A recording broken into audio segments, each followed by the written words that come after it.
बोलो। मैं Bhanwarlal, assistant professor ABST, government college Jhunjhunu.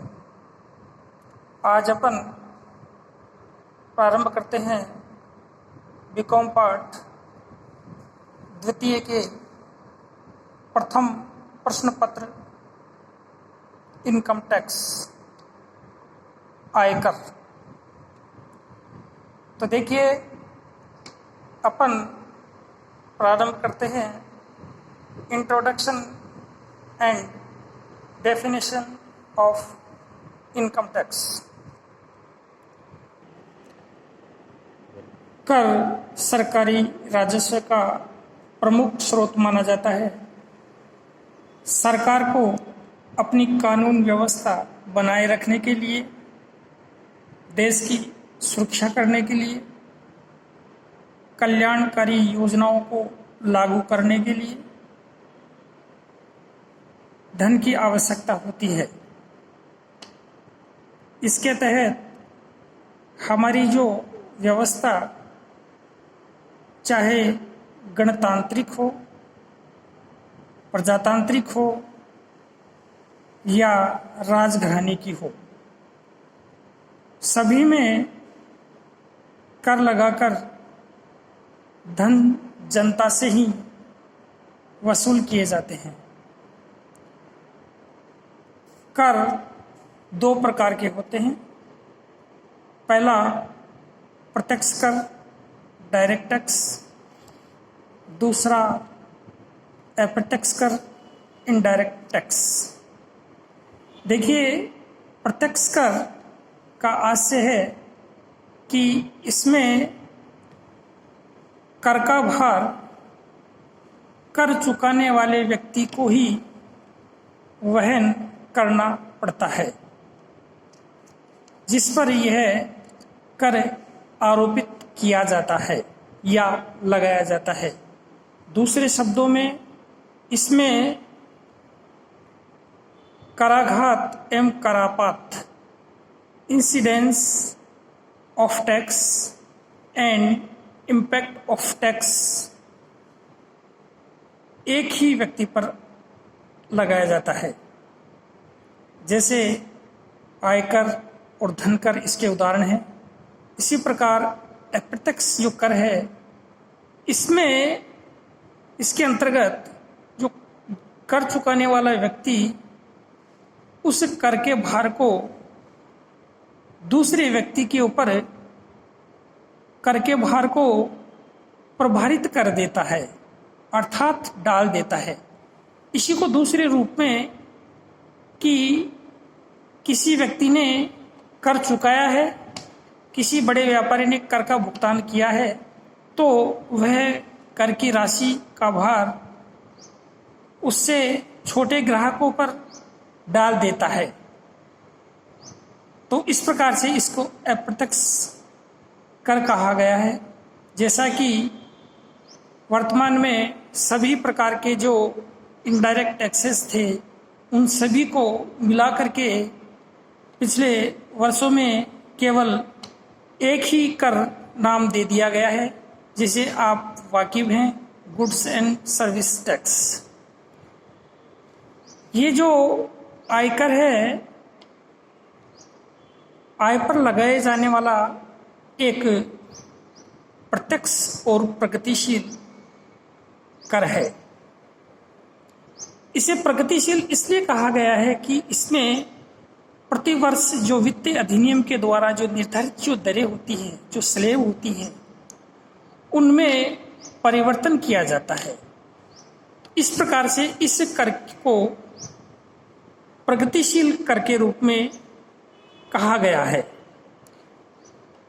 ये जो कर है वो केंद्रीय सरकार द्वारा वसूल किया जाता है और निश्चित मानदंडों के अनुसार इस राशि को केंद्र तथा राज्य सरकारों के मध्य वितरित किया जाता है। संविधान के अनुच्छेद 280 की उपधारा 1 के अनुसार राष्ट्रपति द्वारा प्रत्येक 5 वर्ष के अंतराल में एक वित्त आयोग का गठन किया जाता है, उनके सदस्यों की नियुक्ति की जाती है, जो इस प्रकार से जो प्राप्त राशि है उसके लिए वितरण के मापदंडों के संबंध में सुझाव प्रदान करते हैं। इस समय 14वें जो वित्त आयोग की सिफारिश की जा चुकी है, जिसके अनुसार केंद्रीय करों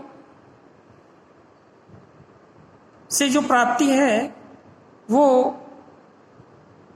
उसमें जो राज्य का जो हिस्सा है वो 32% से बढ़ा करके 42% कर दिया गया है।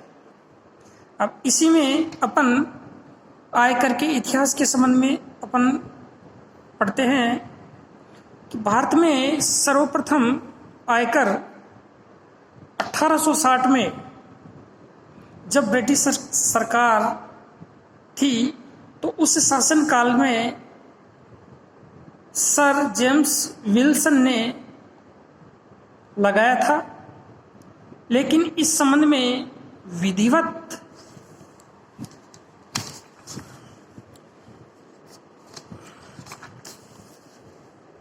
परंतु इस संबंध में विधिवत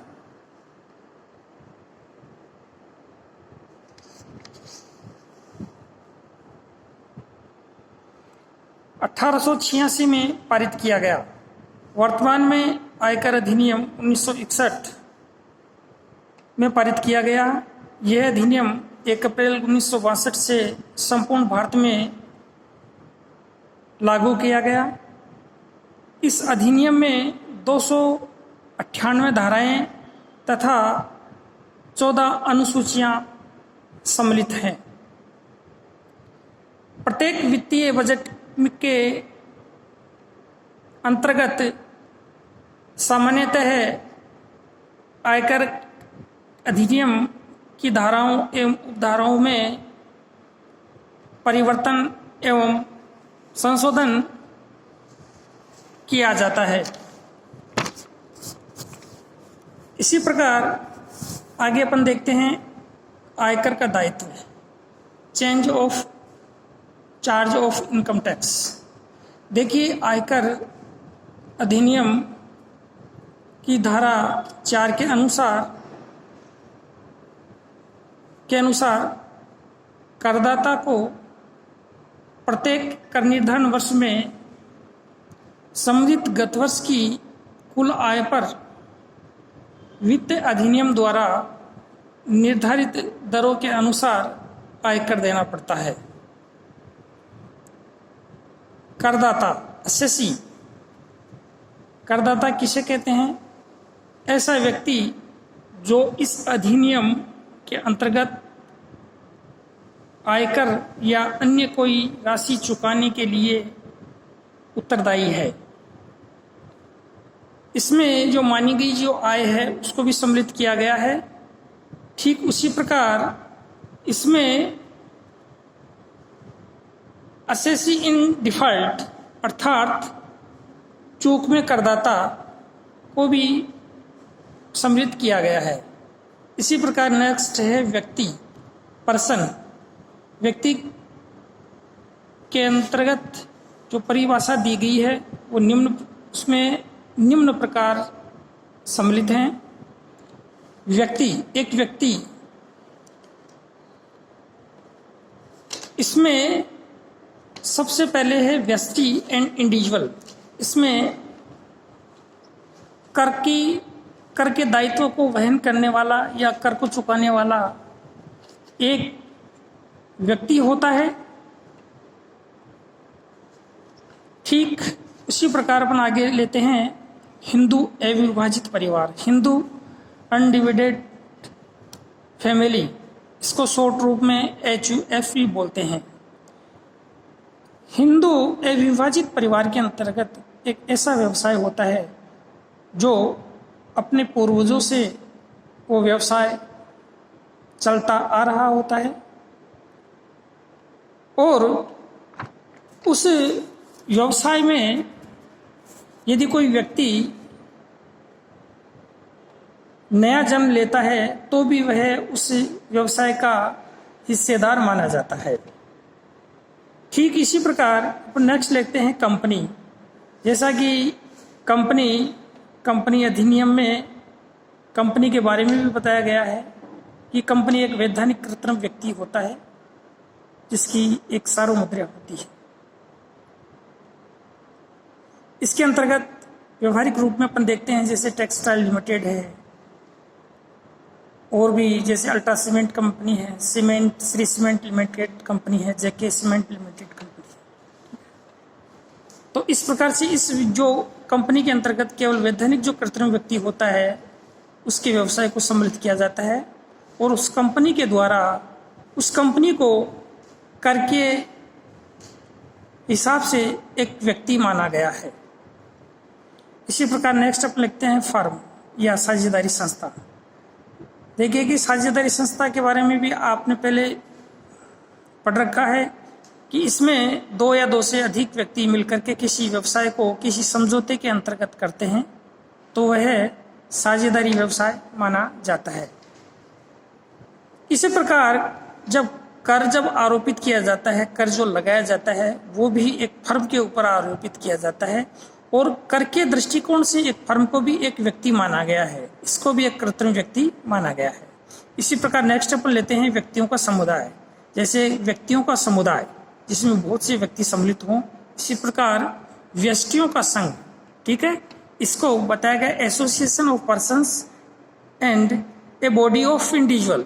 जैसे कोई सहकारी समिति है और वह दूध का व्यवसाय करती है, दुग्ध का उत्पादन करती है, तो वह मिलकर के इस कारोबार को करती है, तो आयकर के दृष्टिकोण से इस पर जो टैक्स जो चुकाया जाएगा वो एक इंडिविजुअल रूप से इस पर आरोपित किया जाएगा, इस पर आरोपित किया जाएगा, जो कि किस पर लगाया जाएगा, व्यक्तियों के समुदाय पर लगाया जाएगा।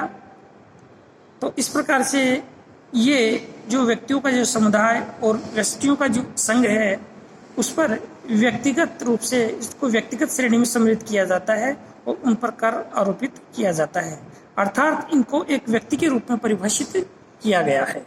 इसी प्रकार नेक्स्ट लेते हैं स्थानीय सत्ता, ए लोकल अथॉरिटी। जैसा कि अपन जानते हैं कि स्थानीय नगरपालिका या नगर निगम इत्यादि जो संस्थाएं हैं उनकी जो आय होती है, उनकी आय पर जो कर लगाया जाता है, कर के दृष्टिकोण से लोकल बॉडीज को भी व्यक्ति माना गया है। उनको इस श्रेणी में सम्मिलित करते हुए कर का आरोपण किया जाता है। ये संस्थाएं कर चुकाने के लिए दायी होती हैं। इसी प्रकार नेक्स्ट है कृत्रिम न्यायिक व्यक्ति, ए आर्टिफिशियल जुडिशियल पर्सन्स। जैसा कि एक कृत्रिम व्यक्ति, वैधानिक कृत्रिम व्यक्ति, जैसे किसी भी विश्वविद्यालय की जो आय होती है उस आय पर जो कर देना पड़ता है, जो कर की गणना करनी पड़ती है वो की जाती है। इंडिविजुअल, उसको भी एक व्यक्ति की श्रेणी में रखा गया है, उसको भी एक व्यक्ति माना जाता है। और इस प्रकार से जैसे कि पंडित दीनदयाल शेखावट यूनिवर्सिटी सीकर है तो उसकी जो भी इनकम होगी उस इनकम के ऊपर जो टैक्स जो चुकाना पड़ेगा, वो टैक्स चुकाने के लिए जो ये संस्था है, जो ये यूनिवर्सिटी है, वो एक व्यक्तिगत है, एक इंडिविजुअल, इसको कर के दृष्टिकोण से इसको एक इंडिविजुअल, एक व्यक्ति माना गया है। इसी प्रकार नेक्स्ट अपन जो लेते हैं कर निर्धारण वर्ष। कर निर्धारण वर्ष असेसमेंट ईयर। कर निर्धारण वर्ष से आशय है कि जिस वर्ष में एक करदाता के द्वारा कर का निर्धारण किया जाता है तो वह कर निर्धारण वर्ष माना जाता है। ये अवधि प्राय 12 महीने की होती है और ये 1 अप्रैल से लेकर के 31 मार्च तक की होती है। वर्तमान में जो आपके जो अध्ययन के पर्पज से जो कर निर्धारण जो वर्ष है वो है 2020 और 21। आप परीक्षा के अंदर जो भी प्रश्न पत्र जो हल करेंगे, जो भी आप आय की गणना करेंगे, उसमें उसके लिए आपका जो कर निर्धारण वर्ष है वो होगा 2020 और 21। इसी प्रकार नेक्स्ट अपन लेते हैं गत वर्ष, प्रीवियस ईयर।